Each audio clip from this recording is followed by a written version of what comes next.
At 11:58 p.m., the Strait of Hormuz, the most important 54 kilometers of water on planet Earth. Dead silent, pitch black, nothing moving. But 300 meters below the surface, something was already in position, and above the clouds, invisible to every radar in the region, they were coming. 5,000 of them. The most lethal soldiers America had ever trained. Delta Force. And tonight, they weren't just crossing Hormuz. Tonight, they were locking it shut forever. For 14 months, American satellites had been watching a single facility on the northern shore of Hormuz. Not a base, not a camp, a control center. Buried 4 levels underground. Reinforced concrete walls so thick that a direct airstrike wouldn't scratch them. Iranian engineers had spent 3 years building it specifically so nothing could destroy it from the air. This facility controlled every anti-ship missile battery along the entire northern coast of the strait. If those batteries fired, every oil tanker, every cargo ship, every naval vessel trying to pass through Hormuz would be a target. The global economy would stop breathing in 72 hours. Washington made a decision. The facility had to go. Not from the air, from the inside. And there was only one unit on Earth trusted with a mission like this. 12:30 a.m., 12 MH-60M Black Hawk helicopters lifted off from a classified forward operating base, flying at 280 kilometers per hour, 30 meters above the water. Blacked out, radar silent. Inside each helicopter, operators who had not slept in 22 hours, and were more dangerous because of it. These weren't regular soldiers. Delta Force operators go through a selection process so brutal that out of every 100 men who attempt it, only 4 pass. The other 96 go home. These men didn't go home. They trained for 6 weeks on a full-scale replica of the target facility, built in the Nevada desert specifically for this mission. They knew every corridor, every door, every junction underground, or so they believed. Above them, an MC-130J Commando 2 aircraft orbited silently at high altitude, invisible to Iranian radar, painting a complete real-time picture of every signal, every emission, every movement within 80 kilometers. The commanders watching the screens inside that aircraft saw a perfect green picture. Everything was clear. Everything was quiet. They had no idea the quiet was a trap. 1:47 a.m. The Black Hawks dropped even lower, rotor wash kicking white spray off the wave tops. The facility appeared out of the desert darkness exactly where intelligence said it would be. Guard positions, neutralized. Silently. No sound carried more than 2 meters. The perimeter fence, cut in 3 places simultaneously. Tools slicing through hardened steel like paper. 4 assault teams hit their breach points at the exact same second. No alarms, no contact, no deviation from the timeline. In fact, they were 6 minutes ahead of schedule. Every operator moving with the fluid, practiced confidence of men who had done this hundreds of times. Everything was perfect. And that was the first sign something was very, very wrong. Because in real combat, nothing is ever perfect. 2:11 a.m. The lead element pushed through the bunker door. Corridors exactly as mapped. Junctions exactly where they were supposed to be. Then, every light in the facility turned on at once. Not emergency lighting, not dim backup power. Blinding industrial red light, flooding every corridor, from hidden fixtures installed specifically for this moment.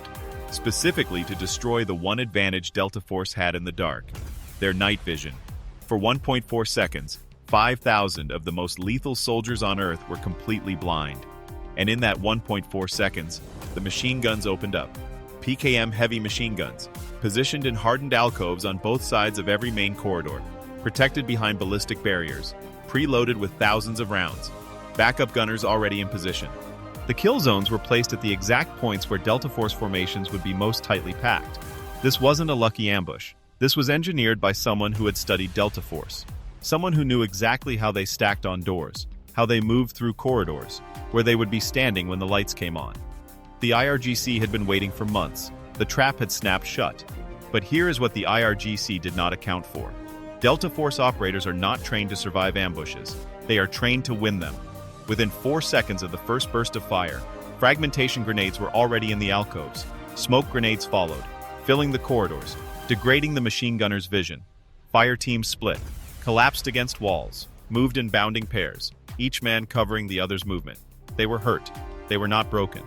Outside, the Little Bird helicopters, those small lethal scout aircraft that Delta operators call killer eggs, were already tearing up the approach roads with their miniguns as Iranian quick reaction forces closed in from every direction. Trucks, armored vehicles, materializing from the desert dark with their headlights off, moving fast. The quiet exit was gone. The only door still open was forward, straight through the worst of the fighting, down to the 3rd underground level, to the command center. Delta pushed. 2:34 a.m. Door after door, corridor after corridor. Every room cost something. Every staircase cost more. Operators going down, handed to teammates, left at collection points, because the assault could not stop, could not pause, could not afford a single second that wasn't pointed directly at that command center. 2:41 a.m. The breach charge on the final blast door shook the entire lower level. The assault team went through before the debris stopped falling. The fight inside lasted 90 seconds. The demolitions team had 4 minutes. They used 3.5. Charges on structural columns, server infrastructure, power nodes, communications equipment, everything the intelligence community had wanted to capture and was not going to get. Charges set. 30 seconds. All elements. Move. 2:48 a.m. The last man cleared the facility. The last helicopter cleared the ridgeline. Iranian forces were 40 meters behind the final element when the ropes went up. 2:48 a.m. and 22 seconds. The explosion came up through the earth before it became sound. A column of fire and concrete rose 200 meters into the night sky, then spread across the ridgeline in a slow, burning rain of dust and destruction. The command center, gone. The missile targeting networks, gone.